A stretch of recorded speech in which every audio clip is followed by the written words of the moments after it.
विधि कमरे में जाके सीधे बेड पर गिरी और आंखों से आंसुओं की धारा बहने लगी। उसने किसी के सामने खुद को कमजोर नहीं दिखाया, लेकिन वो इस वक्त अंदर से बिल्कुल टूट चुकी थी। उसके पास सहारे के लिए कोई नहीं था कि भी नहीं। वो पेट के बल लेटकर बुरी तरह रोने लगी। उसका दिल 100 टुकड़ों में टूटा था, जिसे जोड़ना शायद बहुत मुश्किल उसके लिए। आखिर ये सब मेरे ही साथ क्यों हो रहा है? मैंने किसी का क्या बिगाड़ा है? विधि रोते हुए खुद से कहने लगती है और पिलो को जोर जोर से मारने लगती है। अचानक से उसके हाथ रुक जाते हैं। उसके दिमाग में फिर वही बात आती है, कल मैं किस के साथ थी, कौन था? मुझसे पता लगाना होगा। आखिर मैं उसके बारे में जान कर क्या करूंगी? क्या पता उसके लिए ये रात भी अनजानी ही हो। कौन सा हम एक दूसरे को जानते हैं, लेकिन एक बार तो उसके बारे में जानना तो बनता है। नहीं नहीं, क्या पता वो शादीशुदा हो और एक गलती से उसका घर टूट जाए। मैं किसी का घर ऐसे तोड़ नहीं सकती। जो हुआ मुझे उसे भूल जाना चाहिए। अब मुझे अपनी लाइफ कोई आदमी नहीं चाहिए। मैं जॉब कर अकेले अपनी जिंदगी गुजारूंगी। कोई बच्चा एडॉप्ट कर लूंगी और अच्छे से उसकी परवरिश करूंगी। यही ठीक है। मैं सभी से दूर चली जाऊंगी, ऐसी जगह जहां कोई नहीं आएगा और न कोई मुझे ढूंढ पाएगा। जिसको जहां जिसके साथ रहना है रहे। विधि खुद से ये सभी बात कह रही थी कि तभी उसके कानों में एक धड़ाम की आवाज जाती है। जैसे ही वो पलट के देखती है तो उसकी आंखों में हैरानी और डर दोनों पैदा हो जाते हैं। वो सीधे उठ के बैठ जाती है। विधि ने हकलाते हुए कहा, तू तू यहाँ क्यों आए हो? विधि ने सामने नितिन को देखकर कहा, जिसकी आंखें गुस्से से लाल हो रखी थी।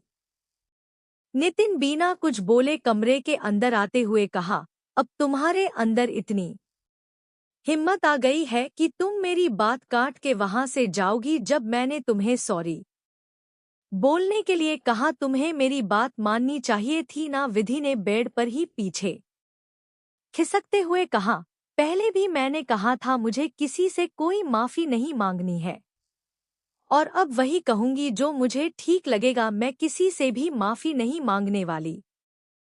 किसी भी कीमत पर तुम मेरे साथ जबरदस्ती नहीं कर सकते हो। अचानक से नितिन के चेहरे पर डेंजर स्माइल आ गई। उसने आगे बढ़ विधि के बाल पकड़ लिए। वही विधि के मुंह से एक दर्द भरी चीख निकल गई। आहा, छोड़ो, मुझे दर्द हो रहा है, विधि ने कहा, जिसके आंखों में आंसू भर। नितिन ने एक हाथ से विधि के बाल पकड़ रखे थे और दूसरे हाथ से उसके गले को पकड़ते हुए कहा, तेरी इतनी औकात है कि तू मुझसे जबान लड़ाए? शुक्र कर मैंने तुमसे शादी कर लिया, वरना तू जैसे बेकार लड़की को कोई पूछता तक नहीं। और तूने अभी क्या कहा? मैं तेरे साथ जबरदस्ती नहीं कर सकता। शायद तू भूल गई है, मैं तेरा पति हूँ, कुछ भी कर सकता है। क्या करके दिखाऊं?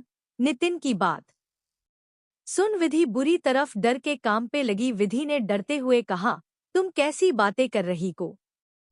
मेरा वो मतलब नहीं था। मैं तो वो विधि आगे कुछ बोल ही नहीं पा रही थी, क्योंकि वो पूरी तरह डर गई थी। उसे पता था नितिन किसके बारे में बात कर रहा है। कल रात की दस्ता अभी भी उसके नाजुक शरीर से बया हो रहे थे। अगर नितिन ने देख लिया तो उसे जानने में एक पल नहीं लगेगा। विधि थी कहाँ, और अगर ऐसा हुआ फिर तो उसकी जिंदगी और मुश्किल हो जाएगी। इसीलिए विधि ने खुद को छुड़ाते हुए कहा, आई एम सॉरी नितिन, मैं बस गुस्से में थी, इसीलिए मेरे मुंह से वो सब निकल गया। अब मैं ऐसा कुछ नहीं करूंगी, प्लीज मुझे माफ कर दो। विधि को माफी मांगता देख नितिन के चेहरे पर लंबी सी स्माइल आ गई। उसने झटके से विधि को छोड़ा, जो सीधे जाके बेड पर गिरी। नितिन ने एक नजर देख खड़ा होके कहा, बेबी ऐसे माफी नहीं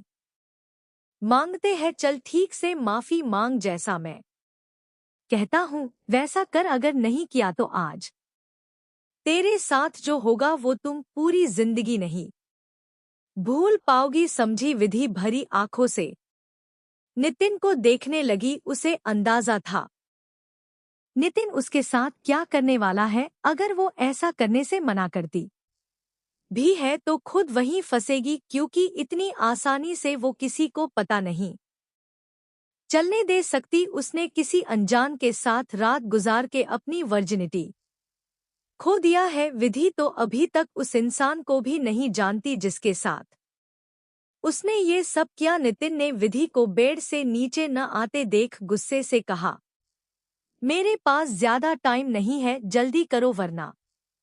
नितिन ने बीच में ही अपनी बातें छोड़ सोफे पर एक पैर के ऊपर दूसरा पैर रख के बैठ गया। उसके चेहरे पर अजीब सी स्माइल थी, जैसे आज उसे बहुत बड़ी डील मिल गई हो। वही विधि ने के आंखों से आंसू गिरने लगे और वो बेड से नीचे खड़ी होके नितिन के सामने खड़ी हो गई। वो तो किसी की कीमत पर ऐसा कुछ नहीं करना चाहती।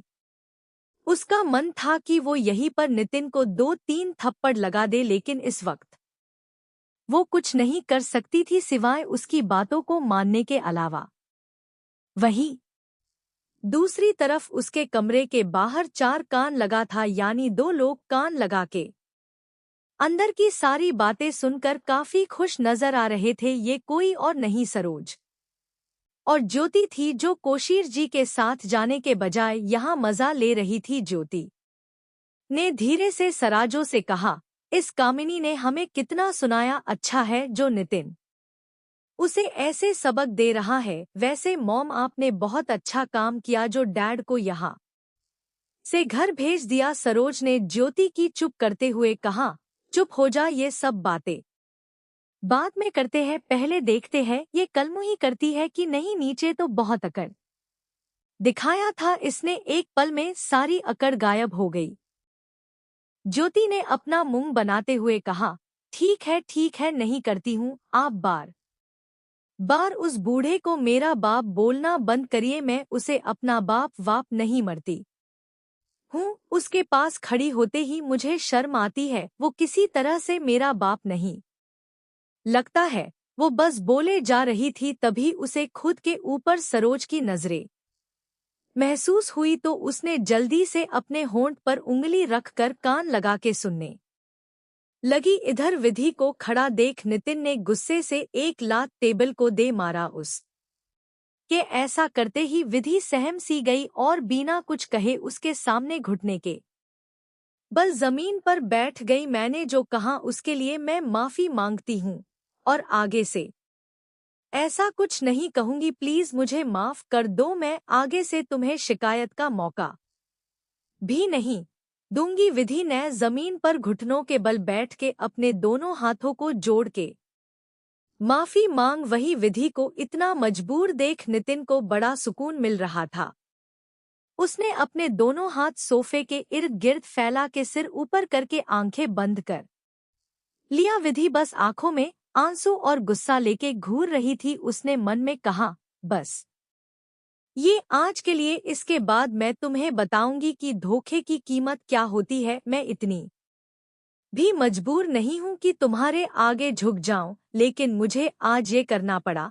याद रखूंगी, मैं अपने हर एक चीज का बदला लूंगी जो तुम दोनों ने किया है मेरे साथ। विधि ने अपना सिर नीचे कर लिया। उसके आंखों से लगातार आंसू निकलने लगे। तभी उसके कानों में नितिन की आवाज पड़ी, ठीक है, आज के लिए मैं ये माफी एक्सेप्ट कर लेता हूँ, लेकिन अगर दोबारा हुआ तो तुम्हारे लिए अच्छा नहीं होगा, याद रखना।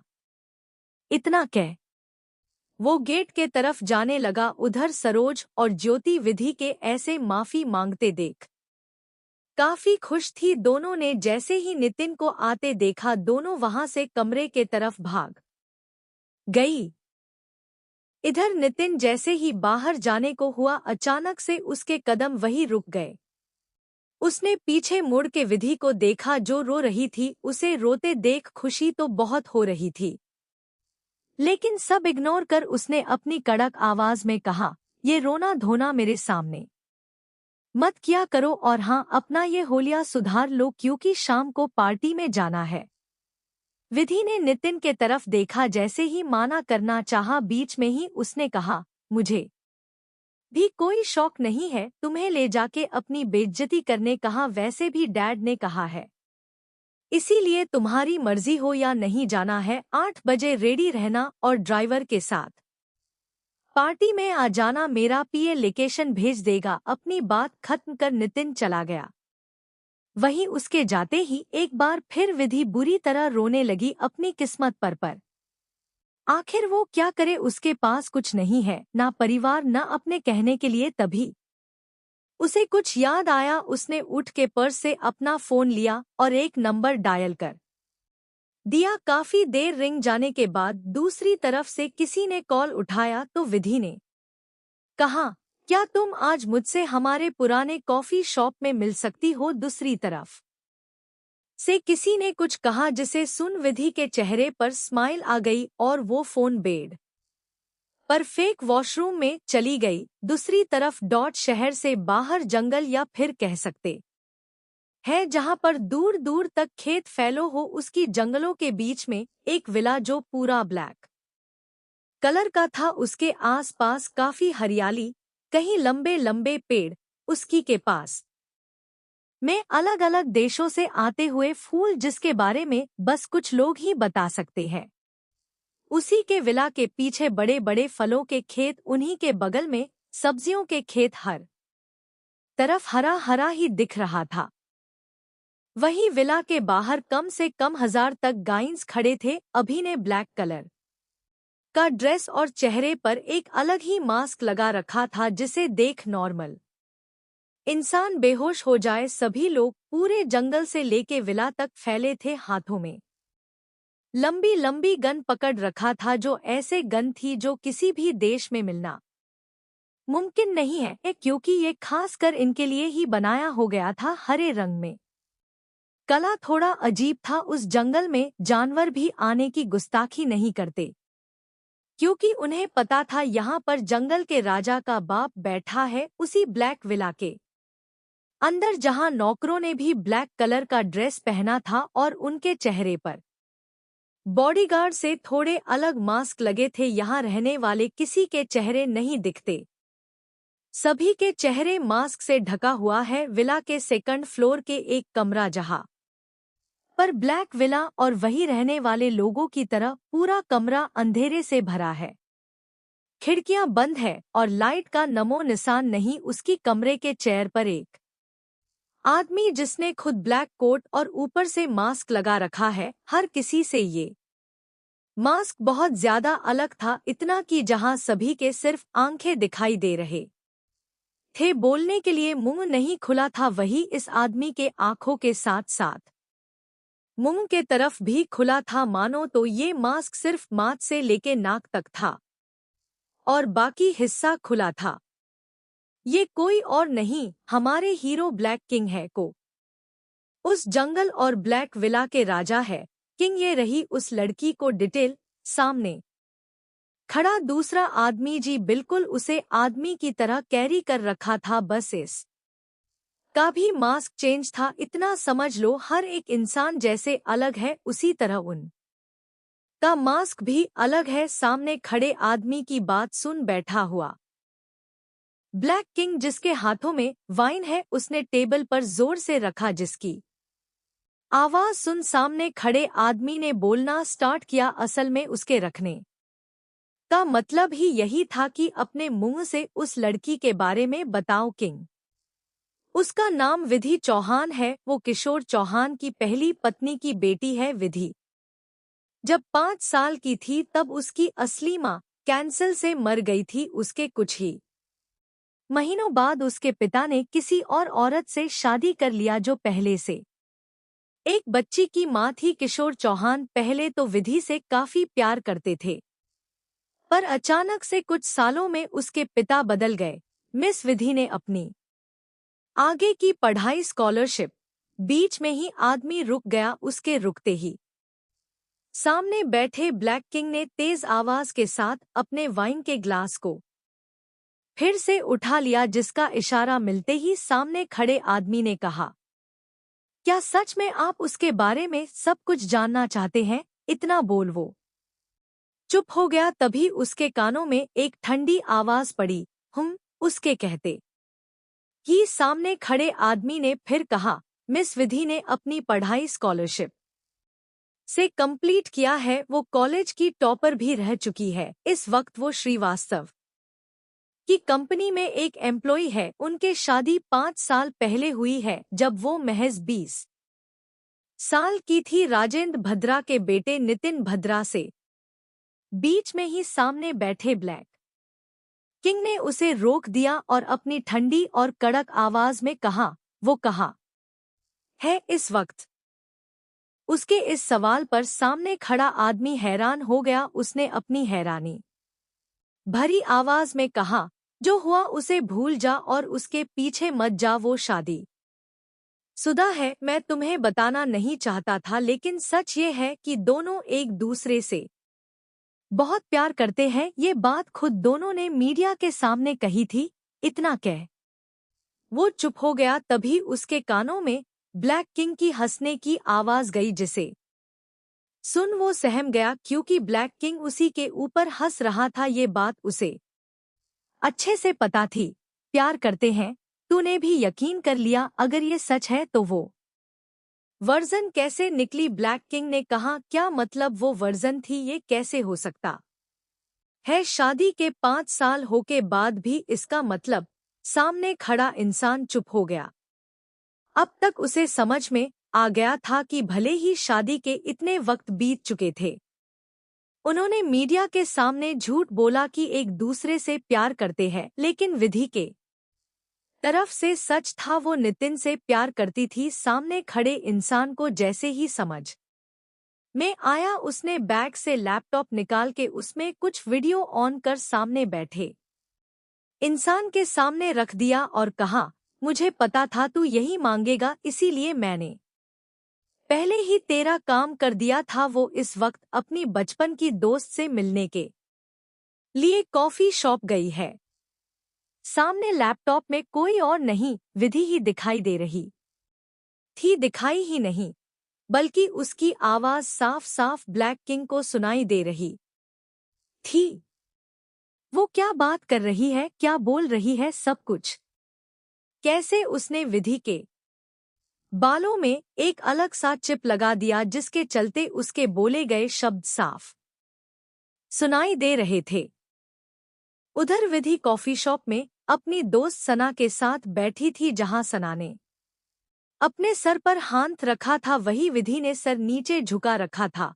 तू अब मुझे ये सब बता रही है? जब इतना सब हो गया, आखिर तुम्हें कब समझ में आएगा? पहले जब मैंने कहा तेरे पति और बहन के बीच कुछ चल रहा है, तब तुमने मुझसे झगड़ा करके बात करना ही बंद कर दिया, और अब आके वही सब बता रही है। और तो और तूने कल रात वो सब भी कर लिया। मेरी मां, तेरा दिमाग क्या खास चरने के लिए गयो था? इतना बड़ा कदम जब उठा ही लिया, कम से कम उसके बारे में तो पता रखती। मेरा मां, सना ने परेशान होते हुए कहा। वही विधि ने सर उठा के सना के तरफ देखते हुए कहा, सॉरी ना, पहले मैं ये सब समझ नहीं पाई थी, और तुम्हें तो पता है मैं कितना अंधा विश्वास कर रही थी। अब जब मुझे सच पता चल गया है, तो मैं तुम्हें माफी मांग रही हूँ। मुझसे माफी मांगने की जरूरत नहीं है। मैं कभी तुमसे नाराज थी ही नहीं। मुझे पता था ये सच एक न एक दिन आएगा ही, बस मुझे इसी का इंतजार था। मैं ये नहीं चाहती थी इस कद्र आए। सना ने अपने हाथ विधि के हाथों पर रखते हुए कहा। विधि ने मायूसियत से कहा, अब मैं क्या करूं? कुछ समझ में नहीं आ रहा है, और मुझे ये ही नहीं पता वो आदमी कौन था। मेरी जान, यही तो मैं पूछ रही हूँ। तू पूरी रात उस के साथ थी, और तुझे नहीं पता वो कौन है? ऐसा कैसे हो गया? तुझे कुछ याद भी नहीं है? सना ने कहा। विधि ने गहरी सांस छोड़ते हुए, मैंने इतना पी लिया था कि मुझे होश ही नहीं था, और वैसे भी मैंने पहली बार पिया था, इसीलिए मैं संभाल नहीं आई, अब क्या करूं, पता नहीं वो कौन है। अगर उसने मुझे ब्लैकमेल किया तो मैं क्या करूंगी, मेरे पास पैसे भी नहीं है देने के लिए, और ऊपर से अभी नितिन का सिर दर्द मेरे सिर पर है। एक आइडिया है मेरे पास, सना ने कहा। थी विधि ने जल्दी से कहा। क्या है, बता जल्दी, सना ने अपने निचले होठों को चबाते हुए कहा। क्यों ना हम उसी होटल चल के एक बार पता करते हैं वो रूम किसके नाम पर रजिस्टर था, हो सकता है हमें कुछ पता चले, और अगर एक बार पता चल गया तो उससे मिलके बात कर लेंगे। अगर उसे पैसे भी चाहिए तो तू चिंता मत कर, मैं दे दूंगी वो सब तो ठीक है, पर मैं तेरे पैसे कैसे ले सकती हूँ, विधि ने उदास होते हुए कहा। सना ने अपना सिर पीट लिया, उसे पता था उसकी दोस्त कितनी खुददार है, ऐसे ही किसी से मदद नहीं लेती है, इसीलिए उसने समझाते हुए कहा। ठीक है, पहले काम हो जाए, उसके बाद जब तेरे पास हो मुझे वापस कर देना, ठीक है, विधि ने खुश होते हुए हाँ में सिर हिला दिया। वही दूसरी तरफ ब्लैक विला के दोनों लोगों ने इन दोनों की सारे बातें सुनी। ब्लैक किंग ने बगल में खड़े हुए लड़के को देखा तो उसने अपना सिर हिलाते हुए, तू फिक्र मत कर, मैंने पहले ही वहां से सब कुछ हटा दिया है, भले ही दोनों जा रही है, कुछ पता नहीं चलने वाला है इन्हें। उसके कहते ही ब्लैक किंग की नजरें फिर से विधि पर जम सी गई। उसकी आंखें भले ही लाल थी, लेकिन विधि को देख होंठों पर एक हल्की सी मुस्कान थी। उसका मतलब क्या था वही जाने, बस उसके आंखों में विधि को पाने का एक अलग ही जुनून था, ऐसा जुनून जो हर हद पार करने के लिए तैयार हो। किंग के चेहरे पर जो स्माइल और आंखों चमक था, उसे देख बगल में खड़ा आदमी चौंक गया। उसके लिए ये नजारा पहली बार था। आज तक उसने कभी किंग को हंसते हुए नहीं देखा। बगल में खड़े आदमी ने कहा, एक बार इस बारे में सोच ले, हमारी दुनिया काली है, हमारी तरह या रंगों के लिए कोई जगह नहीं है, और जो भी हमारी दुनिया में आता है वो डर के भाग ज्यादा है, और कोई रहना नहीं चाहता, इसलिए सोच ले कहिए भी। बीच में ही वो रुक गया, उसने आगे कुछ नहीं कहा, बस चुपचाप से खड़ा रहा। उसे पता था ये काली दुनिया जितना रंगहीन है, उससे भी कई ज्यादा डरावनी है। कोई मासूम लड़की कभी भी इस दुनिया में नहीं रह सकती है। किंग ने आदमी की बात सुन अपनी जुनूनी निगाहों से देखते हुए कहा, राज, मैं कौन सा उसे आज ही अपने पास ला रहा हूँ, सिर्फ 5, मैं उसे सिर्फ 5 मौके दूंगा उसे मेरे पास आने के लिए। अगर ये खुद चल के मेरे पास आएगी अपनी मर्जी से, और जिस दिन 5वां खत्म होगा, मैं इसे उसी दिन अपनी इस काली दुनिया का रानी बनाऊंगा, जहां से ये कभी चाह कर भी मुझसे दूर नहीं जा पाएगी। इसीलिए मैं देखना चाहता हूँ कि ये मेरे पास आने के लिए क्या क्या करती है। मुझे उस दिन का इंतजार रहेगा जब ये नंबर खत्म होगा। मैं चाहूँ तो इसे इस दुनिया में अभी लाके खड़ा कर सकता हूँ, लेकिन ये नाजुक बहुत है। अगर मैंने ऐसा किया तो ये बर्दाश्त नहीं कर पाएगी, इसी लिए मैं उसे वक्त दे रहा हूँ मुझे ढूंढ के मेरे पास आने के लिए। किंग एक पल के लिए शांत हुआ। वही बगल में खड़ा राज काफी हैरान हुआ। उसने सुबह से किंग का बर्ताव थोड़ा चेंज देखा था, लेकिन उसे अंदाजा नहीं था कि बात इतना बढ़ गई है। किंग की बातों से प्यार नहीं धमकी लग रहा था, पर उसने कुछ कहा नहीं, बल्कि किंग के चेहरे को गौर से देखने लगा, जिसके चेहरे पर एक नशा था उसे पाने की। उस एक रात में विधि का नशा किंग पर चढ़ चुका था, जिसे अब विधि खुद नहीं हटा सकती थी। कुछ सोचते हुए राज ने कहा, तुमने तो पहले से ही वहां से सारे सबूत मिटा चुके हो, फिर वो तुम्हें कैसे ढूंढेगी? किंग ने अजीब सा स्माइल करते हुए कहा, यही तो मैं देखना चाहता हूँ। मुझ तक पहुँचना इतना आसान नहीं है, लेकिन क्या ये मुझ तक आ पाएगी? मैं वो इंसान जो अपनी कीमती चीज को भी एक मौका देता हूँ मुझे पाने की। अगर वो कामयाब होता है तो पूरी जिंदगी के लिए वो मेरी हो जाती है। किंग आखिर करना क्या चाहता है इसका मतबल समझते हुए राज ने एक गहरी सांस लिया और कहा, तुम जो सोच रहे हो वही हो। भद्रा इंडस्ट्री नितिन अपने केबिन में बैठकर कुछ फाइल चेक कर रहा था, तभी अचानक से किसी ने बिना परमिशन के गेट खोल के अंदर आ गया। ये कोई और नहीं ज्योति थी, जिसका चेहरा गुस्से से तमतमा रहा था। वहीं नितिन ने अपना चेहरा ऊपर एक देखा, एक पल तो उसे गुस्सा या कि किसी ने बिना नॉक किए अंदर घुस गया, चाहे वो कोई भी वो, लेकिन दूसरे ही पल ज्योति के गुस्से को देख वो शांत हो गया। उसने कुछ बोलने के लिए मुंह खोला ही था कि उस पहले ज्योति ने, जो सामने अपना हाथ बांध के खड़ी थी, उसने कहा, पहली बात, तुम्हारी हिम्मत कैसे हुई मुझे दी कहने की, और दूसरी, अपने डैड से बात करने के बजाय तुम उसे पार्टी में लेके जा रहे हो। क्या मैं ये समझी तुम मुझे धोखा देने लगे? आखिर तुम कर कैसे सकते हो? नितिन अपनी जगह से खड़ा होके अपने कदम ज्योति के तरफ करते हुए कहा, पहली बात, अगर मैं उस वक्त दी नहीं कहता तो उस डफर को शक हो सकता था, तुमने उसके तेवर नहीं देखे थे। और दूसरी बात, ये मेरा नहीं डैड का फैसला है उसे पार्टी में ले जाने की, और अभी मैं हमारे बारे में डैड से बात नहीं कर सकता हूँ। पहले डाइवोर्स के लिए डैड को मनाना पड़ेगा, इसका मतलब समझ रही हो? डैड के नजरों में इस डफर को सबसे घटिया दिखाना है, जिससे डैड खुद डिवोर्स के लिए कहे और हमारा रास्ता क्लियर हो जाए।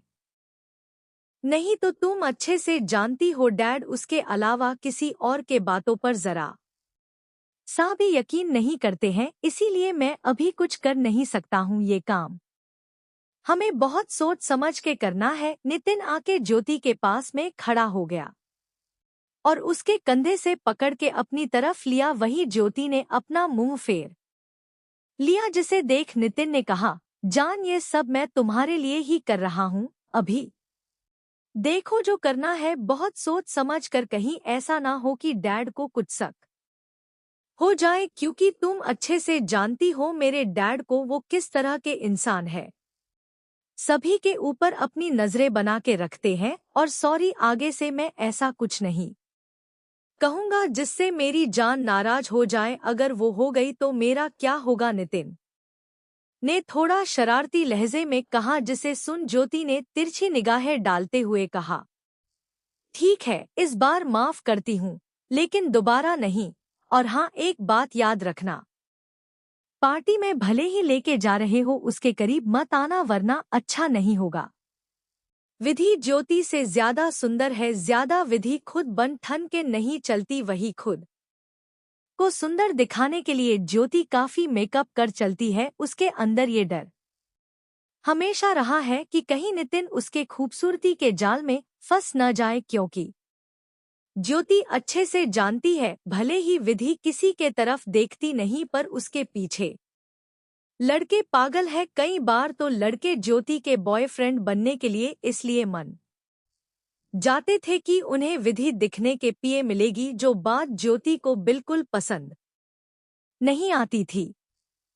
ज्योति की धमकी सुन नितिन ने चेहरे पर स्माइल लाते हुए कहा, मेरी जान जैसा कहेगी मैं वही करूंगा।